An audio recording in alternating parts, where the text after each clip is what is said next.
how to win friends and influence people, how to win people to your way of thinking. We're on the principle that says, let the other person do a great deal of the talking. The author shares a story of a student that he had that was an upholstery salesman.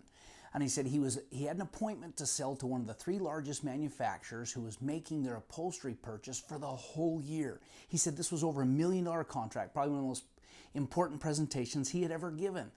When he arrived, he had laryngitis and he could not speak. So the other companies gave their presentation. He was the last and final presenter. And he simply wrote on a piece of paper, "Gentlemen, I can't speak. I have laryngitis."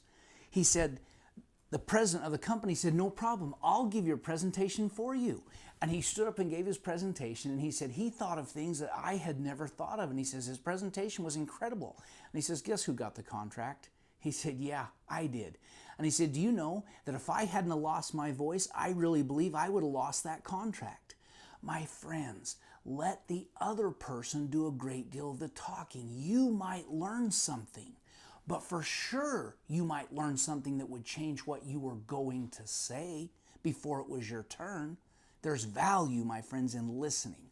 Let the other person do a great deal of the talking.